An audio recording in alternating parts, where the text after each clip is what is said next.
શિયાળો આવે એટલે લીલવાની કચોરી ખાવાનું મન થાય. તુવેર અને વટાણાની સીઝન ફૂલ ચાલી રહી છે, એટલે આ સીઝનમાં કચોરી ખાવાની મજા જ કંઈક ઓર છે. ક્રિસ્પી અને ઘરચટ્ટી લીલવાની કચોરી એ ગુજરાતીઓના ઘરમાં શિયાળામાં બનતી ખાસ વાનગીઓમાંની એક છે. તો આજે આપણે લીલવાની કચોરી બનાવતા શીખીશું, જે બહુ જ સરળ છે અને બહુ જ આસાન છે. લીલવાની કચોરી બનાવવા માટે 1 વાટકી ઘઉંનો લોટ અને 1 વાટકી મેદાનો લોટ લઈશું. આ લોટમાં 1 ચમચી અજમો હાથથી મસળીને એડ કરી લઈશું.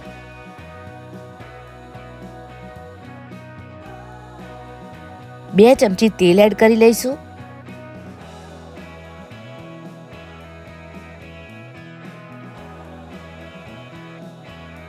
સારી રીતે લોટને મિક્સ કરી લેવાનો છે.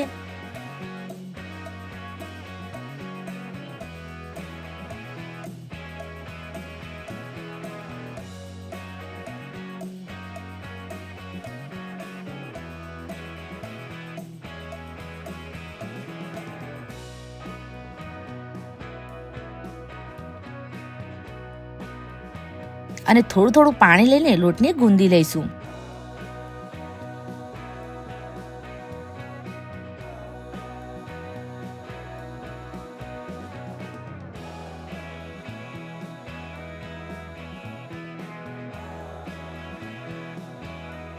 તો લોટ બહુ સારી રીતે ગૂંદાઈ ગયો છે.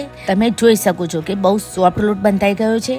હવે કચોરીમાં ભરવા માટે આપણે સ્ટફિંગ બનાવી લઈશું. તો સ્ટફિંગ માટે આપણે 250 ગ્રામ લીલી તુવેરો લેવાની છે, થોડું લીલું લસણ અને 1 થી 2 મીડિયમ મરચાં લઈશું, અને 1 લીલું મરચું અને 1 નાનો ટુકડો આદુને ખલમાં આ રીતે વાટીને લેવાનું છે. હવે આ બધું જ મિક્સ કરીને આપણે ક્રશ કરી લઈશું. તો મિક્સીમાં કોથમીરની થોડી ડાળીઓ નાખી છે, લીલી તુવેરો એડ કરી લઈશું, લીલું લસણ અને 1 થી 2 લીલા મરચાં તેમજ લિટલ બીટ પાણી રેડીને આપણે આને ક્રશ કરી લેવાનું છે. બહુ જ ક્રશ નથી કરવાનું, મોટું ક્રશ કરી લઈશું.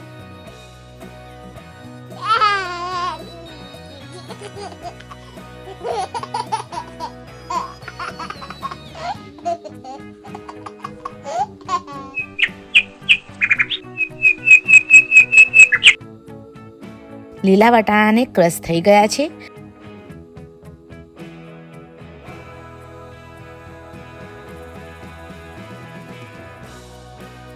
હવે એક પેનમાં 1 ચમચી તેલ એડ કરી લઈશું, તેમજ 1 ચમચી આખું જીરું અને અડધી ચમચી હિંગ એડ કરી લઈશું.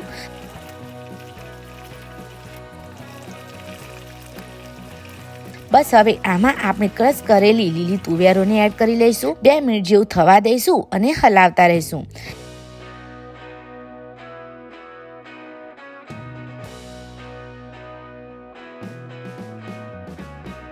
એમાં સ્વાદ અનુસાર મીઠું એડ કરી લઈશું.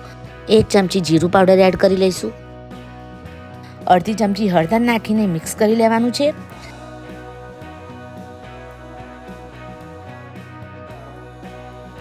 થોડું લીલું લસણ એડ કરી લઈશું અને થોડી કોથમીર એડ કરી લઈશું.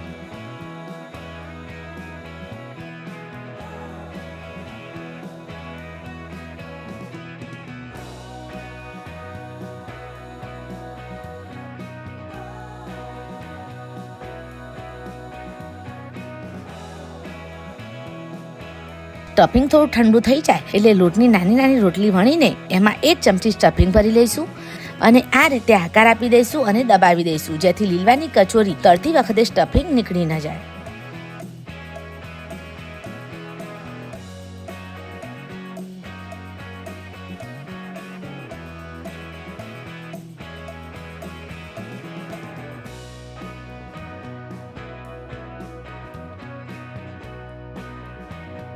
તો હવે લાસ્ટ સ્ટેપમાં કચોરીઓને ધીમા તાપે આપણે ડીપ ફ્રાય કરી લેવાની છે.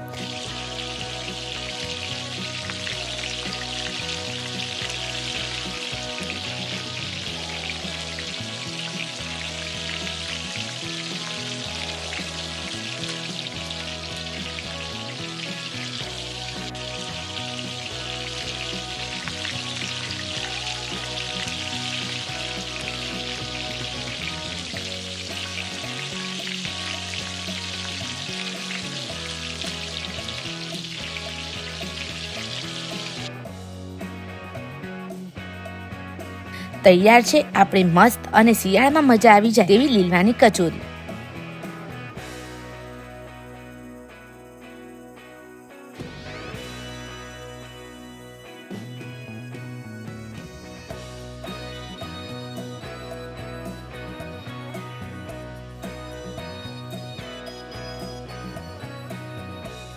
અમારી રેસીપી પસંદ આવી હોય તો અમારી ચેનલને લાઈક, શેર અને સબસ્ક્રાઇબ કરવાનું ભૂલતા નહીં. હું તમને મળીશ આગળની રેસીપીમાં. ત્યાં સુધી bye bye and take care. ધન્યવાદ.